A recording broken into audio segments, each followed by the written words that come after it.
Ce matin, je vais vous parler de quelque chose de très important et j'ai intitulé mon message « De la liberté retrouvée à la dépendance divine ».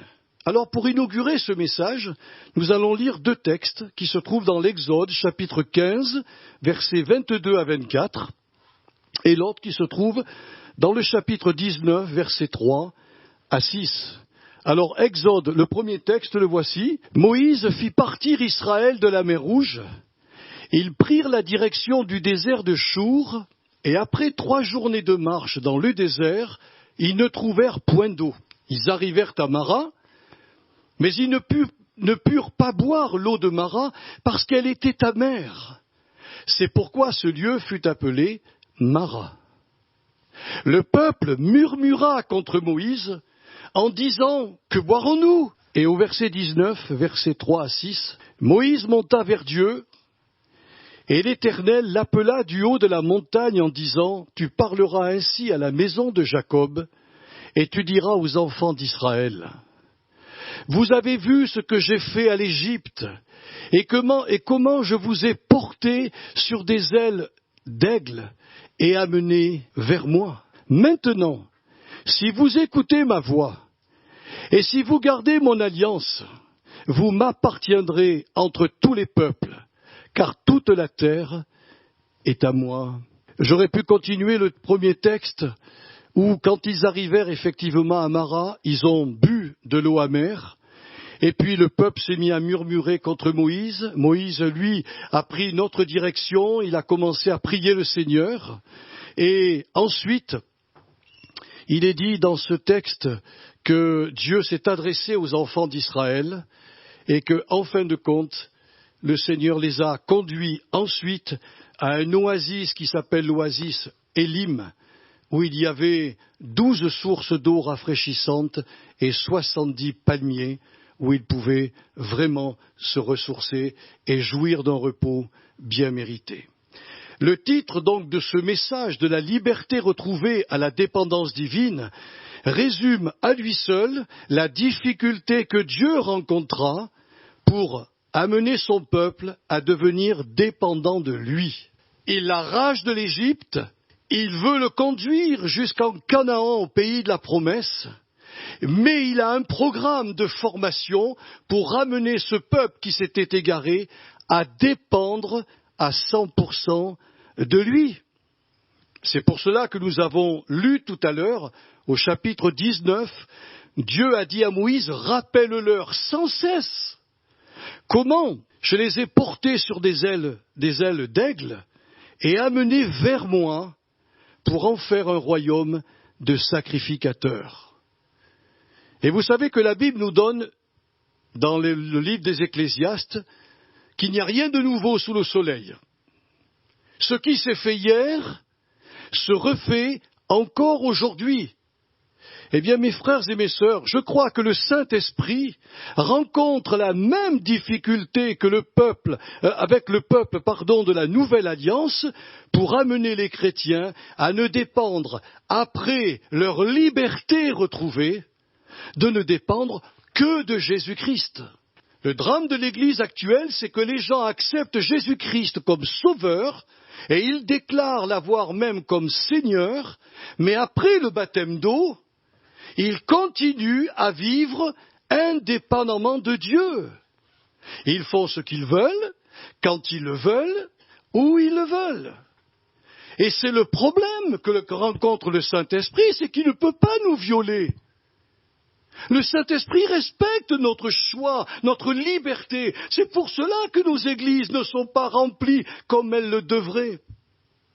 C'est pour cela, comme nos frères nous l'ont dit ce matin, que le réveil ne peut pas venir comme Dieu le souhaiterait.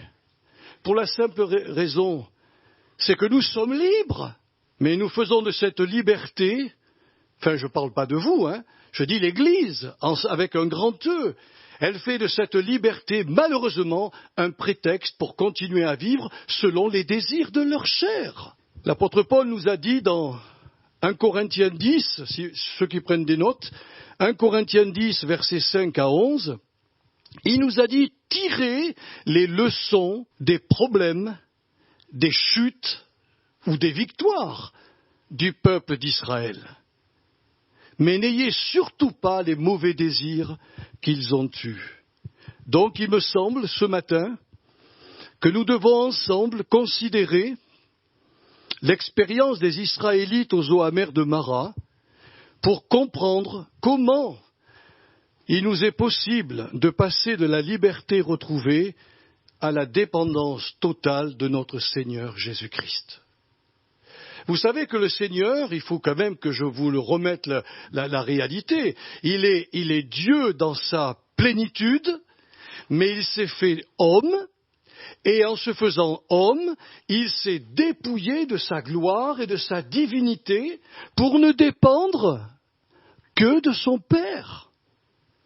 C'est surprenant quand vous lisez les évangiles de voir notre Sauveur dire « Je ne dis que ce que le Père me dit de dire, je ne fais que ce que le Père me montre de faire. » C'est à croire quand vous lisez les évangiles que Jésus n'avait plus de volonté. Si, il avait une volonté propre, mais il la mettait au diapason de la volonté de son Père. Et aujourd'hui qu'il a réussi à nous convaincre que nous étions perdus et que nous vivions dans nos péchés selon l'esprit de ce monde, esprit de révolte, esprit d'égoïsme, c'est un esprit qui nous poussait à être rebelles contre notre Dieu. Vous avez devant vous un ancien rebelle à Dieu, qui aujourd'hui essaye, avec la grâce du Saint-Esprit et son aide, à placer ma volonté au diapason de celle de mon Sauveur. C'est tout un programme et c'est difficile, je vous le conçois, ce n'est pas facile, mes frères et sœurs, mais c'est la clé. De la même manière que les Israélites devaient dépendre absolument de leur Dieu dans tous les domaines de leur vie, de la même manière l'Église et chaque chrétien individuellement doit dépendre de Jésus-Christ dans sa vie personnelle, dans sa vie de couple, dans sa vie de famille, dans sa vie avec ses amis, dans ses relations avec le monde. On doit dépendre de notre Sauveur. Alors il est intéressant, mes frères et sœurs, que nous puissions comprendre le contexte qui a conduit les Israélites aux eaux de Mara. Il y a un contexte, et le contexte, le voici, je vous le donne en quelques mots. Après avoir jugé les dieux de l'Égypte et accompli la Pâque qui a protégé de l'ange de la mort les premiers-nés des Israélites ainsi que les premiers-nés de leurs troupeaux, Dieu a mis un terme à la souffrance de son peuple en l'arrachant des mains du grand dictateur, du grand despote que l'on appelait à l'époque Pharaon. C'est ainsi que plus de 2 millions de personnes quittèrent l'Égypte libres et couverts d'or. Vous savez que la Bible parle que quand ils allaient quitter l'Égypte, ils allaient dépouiller les Égyptiens. Alors je fais une parenthèse, les Israélites n'ont pas pillé les maisons des Égyptiens. Mais Dieu a touché le cœur de toutes les familles d'Égypte pour leur donner de l'or, de l'argent, des richesses.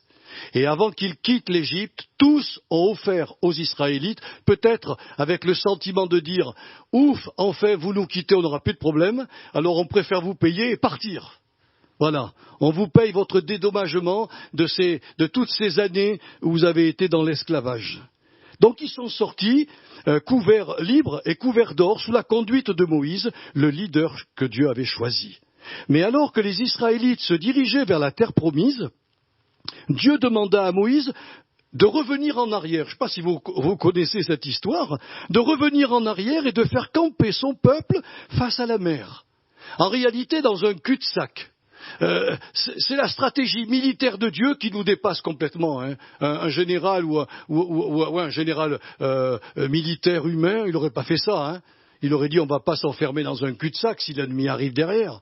Mais Dieu avait prévu. Et là, les Israélites expérimentèrent de visu. Ce n'était pas une expérience comme ça immatérielle. C'est une expérience de visu. Ils ont vu la mer Rouge s'ouvrir sur des kilomètres et des kilomètres. Ils ont vu le sable mouvant, le sable qui était mou, devenir comme du goudron, sec. Et ils ont traversé avec leurs animaux, avec leurs familles, avec leurs enfants, avec leurs charrettes, avec 2 millions de personnes, vous imaginez ? Le nombre de gens qui devaient circuler, ils se seraient enlisés pour traverser de l'autre côté. Mais ils ont traversé à sec. Mais ce qu'ils ont vu de majestueux, c'est que les Égyptiens qui les poursuivaient, les 600 chars de Pharaon, ont été engloutis par Dieu. Et ils ont vu la défaite cuisante que leur Dieu tout-puissant venait de réaliser sous leurs yeux. En ce jour glorieux, Moïse et tous les enfants d'Israël chantèrent un merveilleux cantique à la gloire du Seigneur, et Marie, qu'on appelle aussi Myriam, la sœur de Moïse, conduisit toutes les femmes à danser devant l'Éternel. Mais voilà la question, maintenant, qu'on a vu le contexte. Quel fut à ce moment-là leur premier sentiment ? J'ai lu pas mal d'ouvrages dans ma vie, et j'en ai lu un particulièrement qui m'a touché, et c'est Derek Prince qui l'avait écrit. Eh bien, il dit, ce frère, que tous pensèrent, après cette victoire extraordinaire et glorieuse, qu'ils n'auraient plus jamais de problème. Et même s'ils devaient en avoir, ils crurent que Dieu allait se charger désormais de régler tous leurs problèmes à leur place. Enfin, ils croyaient, en fin de compte, que leur foi ne serait plus jamais mis à l'épreuve. Et c'est la grande erreur qu'ils ont commise. Parce que cette illusion mentale a fait qu'ils ne furent pas préparés au programme de formation que Dieu avait en tête pour faire d'Israël un peuple à part, c'est-à-dire un peuple saint, parmi tous les autres peuples, et faire de lui le témoin de son nom auprès des autres nations. L'objectif de Dieu était qu'Israël soit un peuple à part de tous les autres peuples de la terre, mais qu'il soit aussi le témoin de son nom saint, 3 fois saint, parmi les nations. Et quand on voit l'histoire, on s'aperçoit qu'Israël a vraiment échoué. Mais voyez-vous, je crains, dans ces circonstances particulières que nous vivons, que la même illusion mentale ne soit encore attachée à l'âme de nombreux chrétiens contemporains qui pensent que le tout accompli de la croix est un sauf-conduit pour qu'ils ne vivent que dans le jour du bonheur et exclusivement dans le jour du bonheur toute leur vie, ignorant que dans le programme divin de formation est inclus également le jour du malheur, c'est-à-dire, je le traduis selon ce que dit la lettre, le texte hébreu, le jour de l'épreuve, le jour de l'opposition, le jour de l'adversité qui survient inévitablement dans notre vie. Notre frère nous l'a lu ce matin, il n'y a pas d'épreuve que votre Dieu ne puisse pas contrôler, sauf celles dans lesquelles vous vous jetez vous-même. Je vais vous raconter une histoire très courte. Une dame se trouvait dans des problèmes financiers énormes. Une dette qui dépassait l'entendement. Elle a entendu un prédicateur qui lui a dit que depuis que Jésus est mort sur la croix du Calvaire, Dieu se chargerait de nos problèmes, de nos difficultés, et qu'on n'a pas du tout à se faire de soucis. Alors elle a fait un chèque. Elle a envoyé ce chèque à la société de crédit. Elle a signé un chèque en blanc. Elle n'avait pas d'argent. Et puis, elle en a parlé à son pasteur. Elle a posté la lettre le samedi. Le dimanche, il y avait le culte. Le message a travaillé son cœur. Elle va voir son pasteur et elle lui explique le problème. Il lui a dit, mais non, ma sœur, là, ce que vous êtes en train de faire, c'est tenter Dieu. Le Seigneur ne va pas le mardi ou le mercredi à la société de crédit sur votre compte tirer une croix en disant, moi, j'ai tout payé.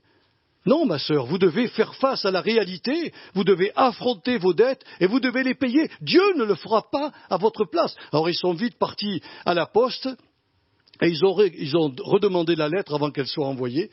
Et cette sœur, évidemment, l'a déchirée. Ça lui avait évité de gros ennuis.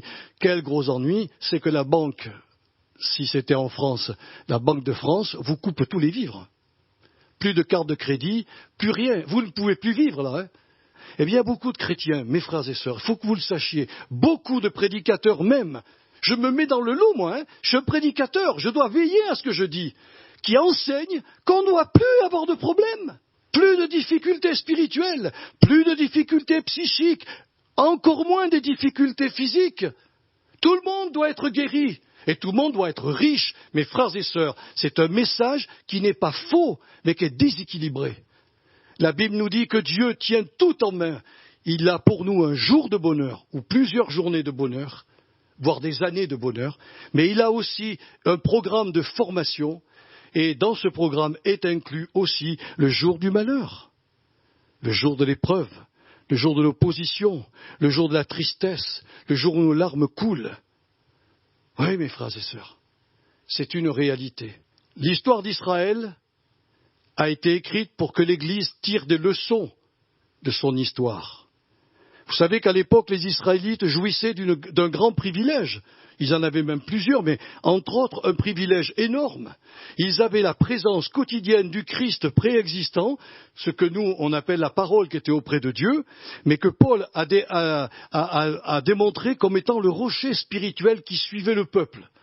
Et il dit, ce rocher était le Christ. Ce qui veut dire qu'Israël, dans le désert, Israël, partout où il allait, Christ suivait. Et lui accordait, lui garantissait sa grâce, sa bonté, son amour, sa protection, en vue de sa glorieuse vocation, devenir le sel et la lumière du monde. Or, nous savons par les prophètes et par Jésus lui-même qu'Israël échoua dans sa mission, en raison de son caractère charnel, vindicatif, obstiné et indépendant. Le Seigneur lui-même va qualifier les enfants de Jacob, c'est-à-dire les enfants d'Israël, comme étant un peuple au cou raide. Vous savez ce que ça veut dire, un peuple au cou raide? Un peuple qui entend mais qui ne fait pas. Un peuple qui dit à Dieu, c'est très bien, cause toujours, mais nous on continue dans nos voies. Mes frères et sœurs, il faut qu'on règle ce problème si on l'a. Mais voyez-vous, malgré cette constatation peu flatteuse sur son peuple, Dieu ne renoncera jamais à son programme de formation. Tout au long de son histoire, Israël a rencontré les mêmes problèmes pour que Dieu le façonne. Un jour, il lui dira, je te fais rentrer dans le pays où coule le lait et le miel, mais prends garde de te dire, c'est par ma puissance que je suis rentré dans ce pays. Je te donne des maisons que tu n'as pas construites, je te donne des fermes que tu n'as pas bâties, je te donne tout cela, mais fais attention en ton cœur de ne pas dire, c'est moi qui me suis acquis ces choses. Je t'ai éprouvé, dit Dieu dans le désert, pour connaître les sentiments de ton cœur. Israël, donc Dieu n'a jamais renoncé à son programme de formation, et il a même promis que dans les années, peut-être qu'on le verra, j'en sais rien, mais qu'en tout cas un jour, il finirait par graver dans leur cœur ses lois et ses ordonnances. Par son Saint-Esprit, il le fera un jour. Alors, le commencement de la formation d'Israël s'est fait d'abord aux eaux amères de Mara. Vous avez vu le contexte. Ils sont dans le jour du bonheur. Ils sont dans le jour de la joie. Ils pètent le feu. Ils prennent le chemin du désert de Chour. Et ils chantent des cantiques. Ils sont heureux. Et ils font 3 jours de marche. Dans le désert, il n'y a pas d'eau, ils avaient pris des réserves, ils boivent, ils se rassasient, puis ils se disent mais Dieu de toute manière va nous conduire à des belles sources. Et avec la délivrance qu'on a vue, c'est pas possible autrement qu'il ne fasse pas cela. Et puis ils arrivèrent à Mara, alors évidemment je comprends très bien que ceux qui étaient devant ont dû courir, se sont jetés dans ces eaux, et puis ils ont goûté les eaux, pouah, ils ont dit elle est imbuvable, c'est imbuvable. Et là, le peuple fut amèrement déçu. Les eaux amères de Mara ont rendu amer leur cœur. Ils ne comprenaient plus.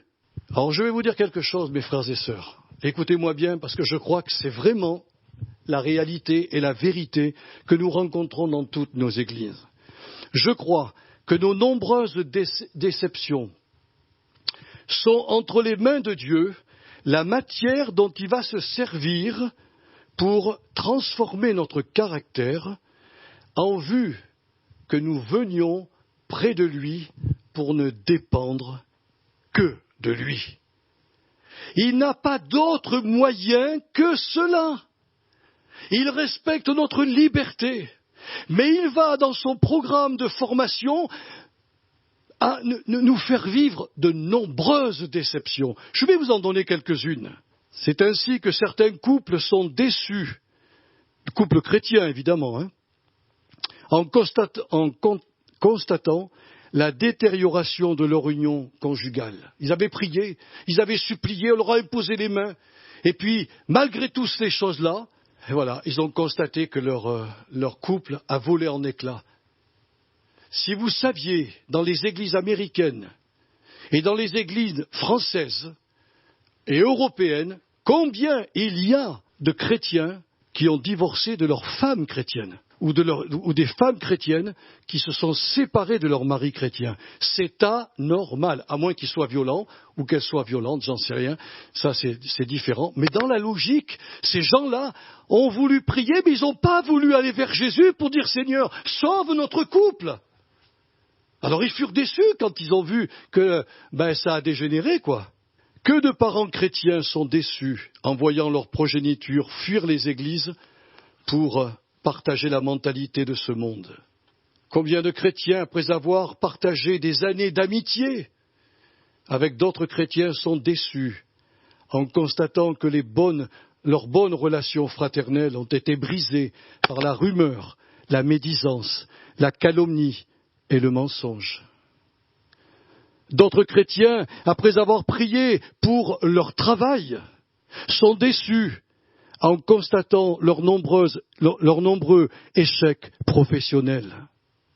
D'autres, après avoir prié pour leur guérison, sont déçus en constatant le dépérissement toujours plus grand de leur corps. Et combien d'églises locales qui avaient placé toute leur confiance dans la véracité du psaume 91, on le connaît ce psaume, le psaume de la protection, sont aujourd'hui profondément déçus en constatant que le Covid-19 désorganise leurs rencontres fraternelles ainsi que leur culte.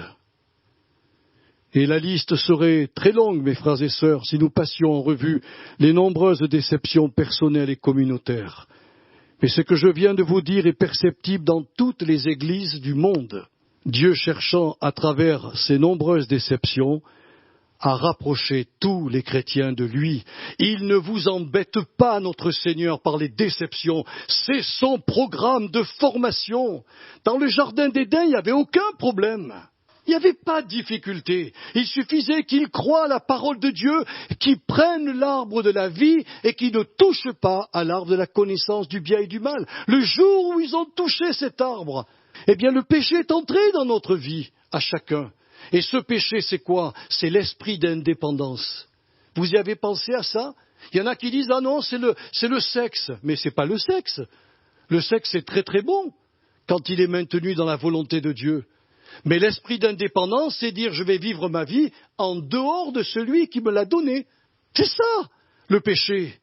Fondamentalement ça. Alors quand il nous sauve, nous sommes toujours avec cet esprit d'indépendance dans notre cœur.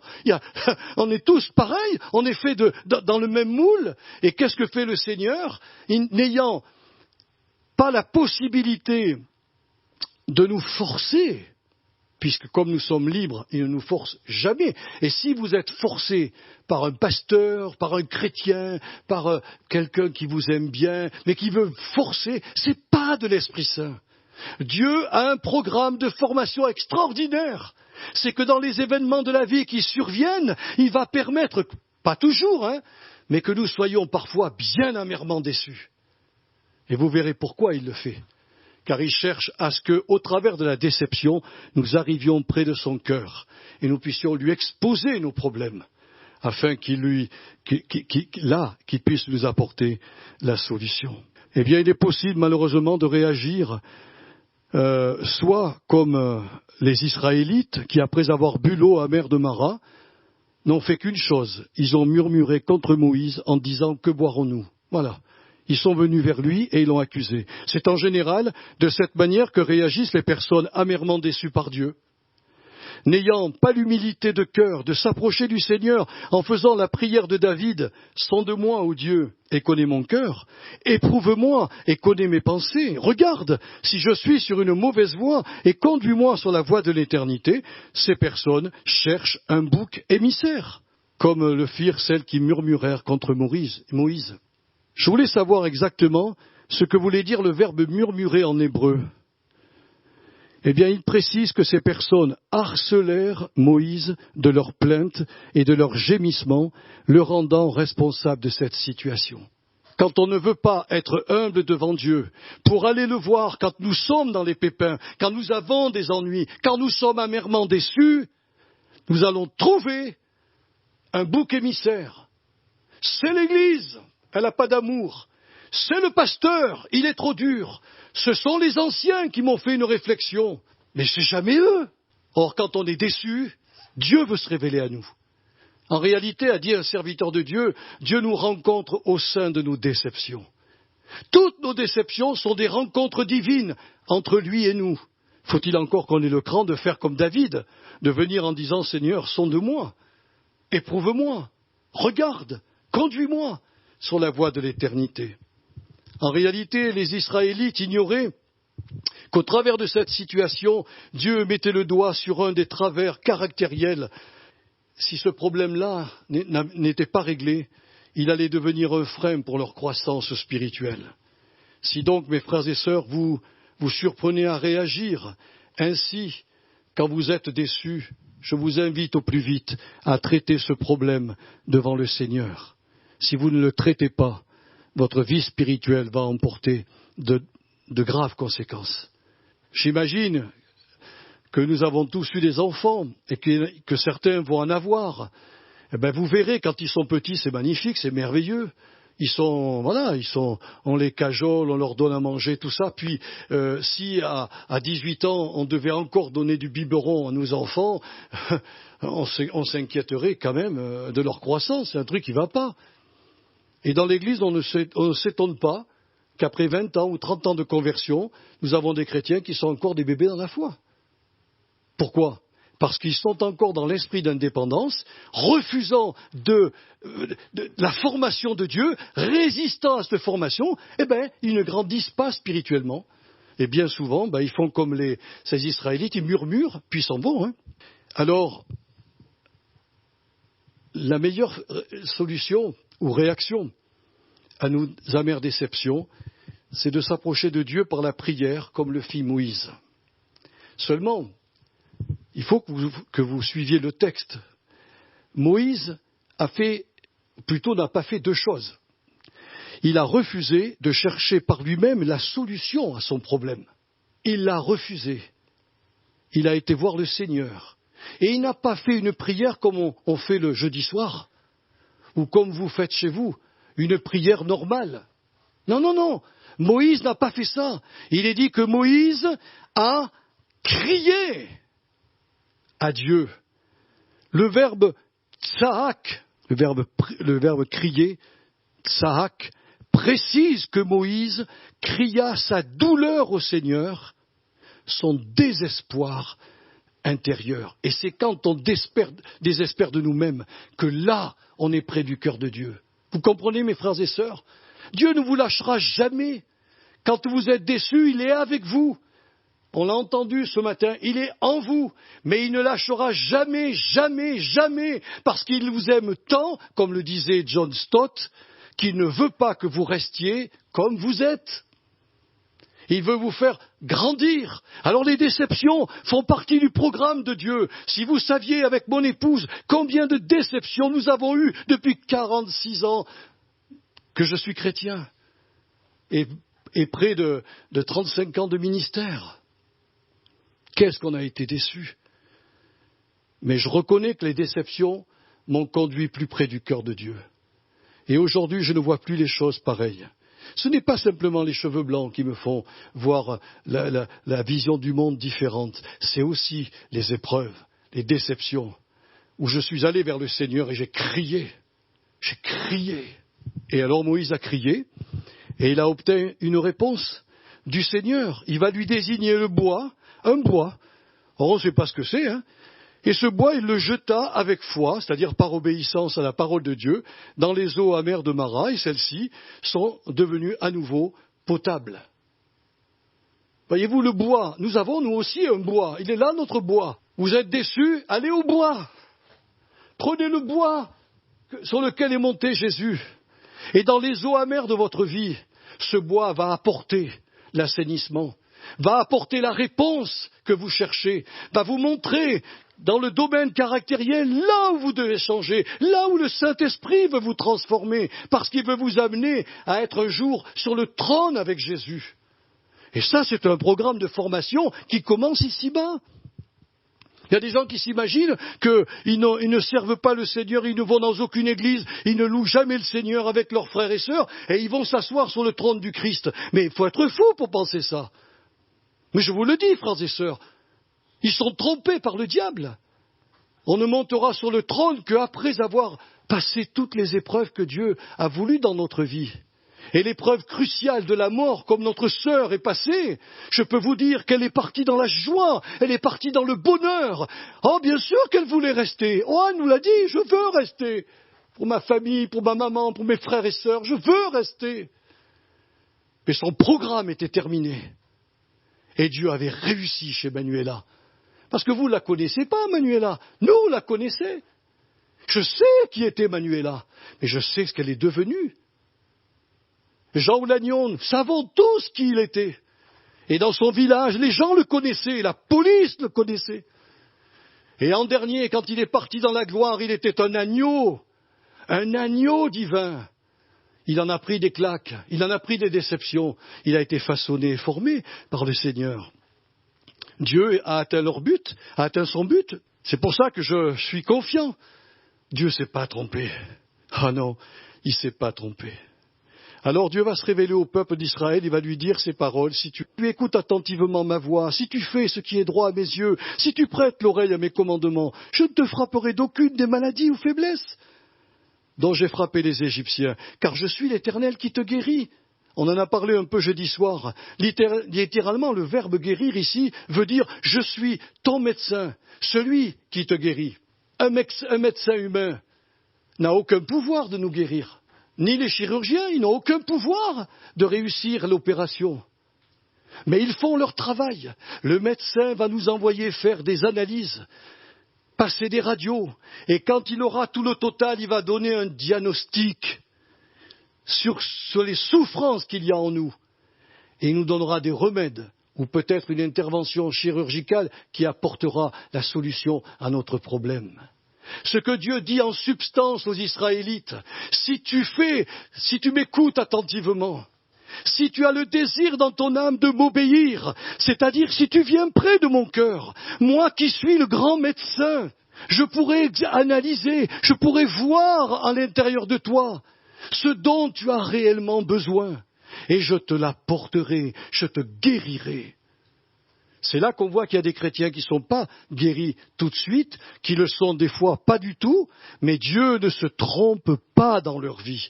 Dieu est capable de permettre un événement douloureux et décevant sans briser nos rêves et nos espérances, sans étouffer notre enthousiasme et sans amoindrir notre foi.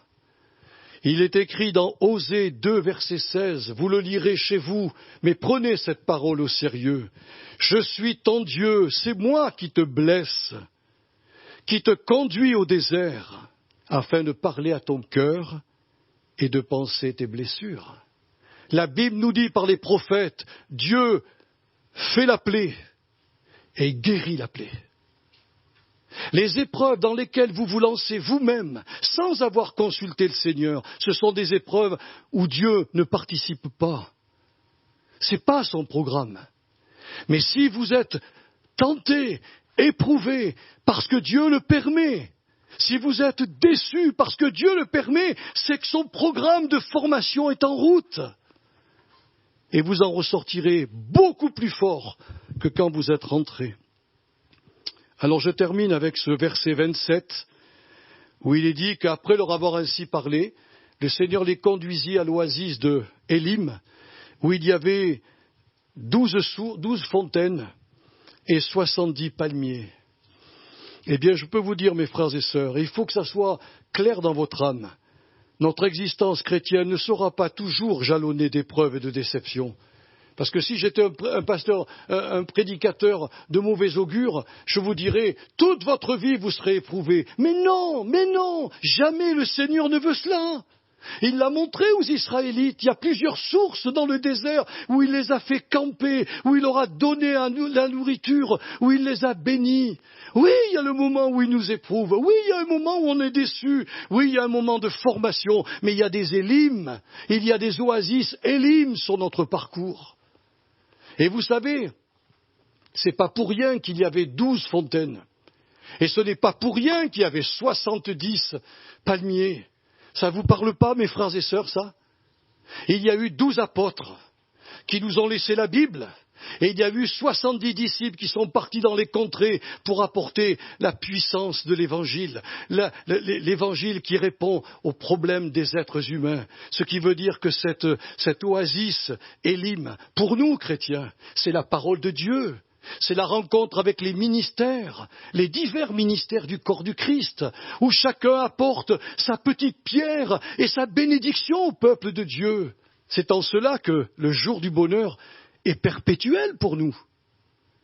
Mais nous ne devons pas zapper le jour de l'épreuve. Nous ne devons pas, comme certains le pensent, dire « Ah, j'en veux pas de celui-là ». Non, parce que si tu n'en veux pas, si tu le rejettes, Dieu va te retrouver. Où il va te retrouver? Il n'abandonnera jamais sa formation sur ta vie, parce que ta destinée est glorieuse. Ta destinée, c'est d'être assis sur le trône avec Jésus et de régner avec lui. Voilà ce que je voulais vous dire ce matin. Vous rencontrez, je rencontre, nous rencontrons tous des déceptions amères dans nos vies. Ne les prenez pas comme des choses mauvaises. Allez vers le Seigneur quand vous êtes déçus. Mais surtout, je vous donne le conseil que Moïse a vécu. Ne faites rien. Ne bougez pas. Là, il y a un verset qui nous dit « Arrêtez, arrêtez, et sachez que je suis Dieu ». Allez vers lui en disant « Seigneur, je ne comprends pas, je ne sais pas ce qui m'arrive, mais j'ai écouté par mon pasteur que les déceptions font partie de ton programme. Seigneur, je viens avec la prière de David, sonde-moi, qu'est-ce qu'il y a, Seigneur, que veux-tu m'apprendre ?» Et là, Dieu donnera la réponse, comme il a donné à Moïse, il vous enverra au bois de la croix, et il vous enverra vers les 12 fontaines des apôtres et les 70 disciples de la bénédiction. Et là, vous comprendrez le but, l'objectif. Vous comprendrez s'il y a un travers de caractère que Dieu veut changer. Il le changera avec votre aide. Je vous ai raconté mes histoires de colère. Chantal, elle a pleuré. Mais des années, j'ai fait pleurer ma femme parce que j'avais de saintes colères. Elle ne comprenait pas. Moi, je comprenais tout. Et quand le Saint-Esprit m'a parlé un jour et qui m'a dit « Mais tu te trompes, tu n'as pas des saintes colères, ce sont des colères que je déteste. » Et le Seigneur m'a montré au travers d'un livre comment il fallait changer. Et je suis allé le voir, le Seigneur. Je lui ai dit maintenant, moi je sais demander pardon. Je sais demander pardon à ma femme, à mes enfants, à mon pasteur, aux chrétiens de mon église. J'ai passé des années à demander pardon. Et Seigneur m'a dit, mais arrête de demander pardon. Demande au Saint-Esprit qui te change. J'avais jamais compris ça, frères et sœurs. Alors je suis allé voir le Saint-Esprit, je lui ai dit, tu vois, le paquet il est énorme chez Joël Loubia. Prends tout le paquet, je t'en supplie, Seigneur. Prends tout le paquet, change-moi. Il m'a changé. Et je suis encore dans le changement. Quand il vous a amené à la croix avec lui, il a tué votre indépendance pour que vous dépendiez désormais de lui. Vous lui appartenez, c'est déjà fait. Il vous a rendu libre, la liberté retrouvée, vous l'avez. Mais il veut vous conduire à la dépendance, à une entière dépendance de son nom et de son amour. Et croyez-moi, c'est la meilleure voie. C'est la voie la plus belle, c'est la voie par excellence, parce que quand vous comprendrez ce que je viens de prêcher ce matin, quand vous le vivrez, vous viendrez me voir et vous direz, Joël, tu as eu raison de nous annoncer ça. Qu'est-ce qu'on est heureux, même dans l'épreuve. Qu'est-ce qu'on est heureux quand l'esprit est ouvert et qu'on a compris. Alors on se lève devant le Seigneur et je voudrais, Seigneur notre Père, voilà, nous avons vu l'expérience des enfants de Jacob aux sources amères de Mara. Nous leur ressemblons, Seigneur. Et ta parole nous dit que nous devons tirer leçon de ce qu'ils ont vécu. Ce matin, j'ai voulu montrer à tes enfants que tu n'obliges personne à t'obéir, que tu ne forces personne à se soumettre à toi, et que tu n'aies pas un esprit de contrôle sur la vie de ton peuple, mais que par les épreuves que nous pouvons vivre, particulièrement celles qui sont des épreuves décevantes dans nos vies, ce sont des moyens, ou c'est plutôt, comme je l'ai dit, une matière que tu prends avec toi et sur laquelle tu vas travailler, tu vas façonner notre caractère et faire de nous des gens matures pour qu'on puisse un jour régner. Et je te demande, Seigneur, que mes sœurs et mes frères comprennent les épreuves par lesquelles ils passent, qu'ils fassent la prière de David en s'approchant de toi et qu'ils demeurent toujours près de ton cœur dans toutes leurs décisions, qu'elles soient personnelles, qu'elles soient, Seigneur, en couple, qu'elles soient familiales, qu'elles soient dans leurs relations avec le travail ou avec les amis ou avec leurs contemporains. Ô Dieu, que Jésus puisse nous parler, plutôt nous faire comprendre ce qu'il veut que nous puissions dire et faire comme des vrais disciples. Alors merci Seigneur, parce que comme je l'ai dit en terminant, notre vie ne sera pas jalonnée que d'épreuves, que de déceptions, mais nous serons parfois, même bien souvent, dans le jour du bonheur. Nous serons dans les oasis Élim, nous serons sous la bénédiction, nous serons sous la grâce, nous aurons des bénédictions, mais il y a des moments où tu trouveras nécessaire de nous façonner pour que nous puissions grandir spirituellement. Alors que mes sœurs et mes frères comprennent. Et surtout, Seigneur, par ton esprit, je prie ce matin pour qu'ils deviennent dociles entre tes mains et dépendants de toi, dans tous les domaines de leur vie. Je demande cette grâce dans le nom de Jésus. Et je te remercie, et nous te remercions ensemble ce matin de ce que tu entends cette prière et de ce que tu réponds favorablement à cette prière au nom de Jésus. Amen.